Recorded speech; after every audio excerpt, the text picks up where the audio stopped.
first Assassin's Creed featured a large, open world where you tried to unravel the mysteries of the Templars in 12th century Jerusalem.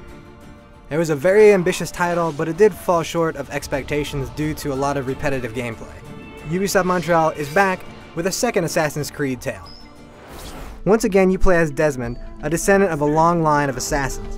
Instead of playing as Altair, this time you're going back to the Italian Renaissance to play as Ezio, a man who's not actually normally an assassin, but who's driven to become one due to some tragic events in his life. A pity we could not let your father live to see it. You're gonna have a lot more toys to play with in Assassin's Creed 2. For one thing, it's a sequel, so obviously one blade is not enough. This time you get 2 Assassin's blades. That's right, double the fun! But there's a lot more to it. You're gonna get a lot of really cool toys because your best buddy is Leonardo da Vinci. Yeah, you know, the guy from the Da Vinci Code? That's right, he's your best friend, and all those crazy inventions that he dreamed up back during the Italian Renaissance are gonna come true for you.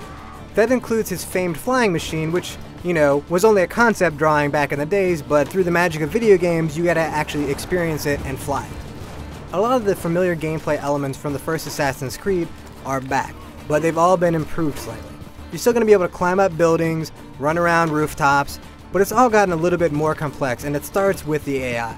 Now in the first Assassin's Creed, you jump in a bale of hay, and you were fine. Now there are guys called Seekers who will actually go out and stab that bale of hay just to see if some guy's inside. The good thing is, when you're in a hiding spot, you can kill guys too. Now combat's also been upgraded. There are going to be different types of enemies, so it's not just like you're fighting the same people again and again with the same type of combat. It's going to be varied, and they're going to swarm you. Fortunately for you, you can take their weapons and use them against them. Now, you're still a stealth guy, so you don't want to actually grab like a halberd and kind of run around, you know, rooftops with it, but you can use it for a second just to stab a guy through the gut and take care of him. The best news about Assassin's Creed 2, though, is the fact that they revamped the mission structure. And that is, they took all of the boring, repetitive investigation elements and just threw them all out.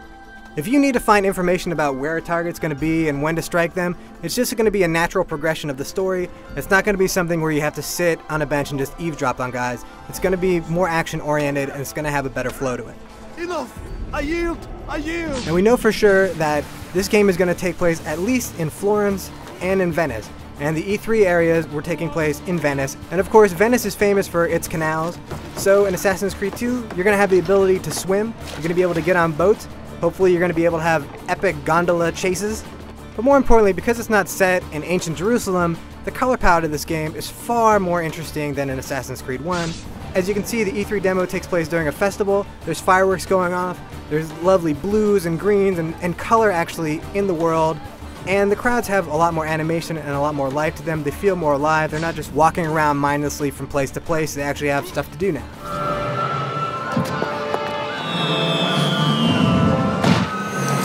From what we've seen, Assassin's Creed 2 seems to have upped its game from the first one and addressed a lot of the problems that we had when it first came out.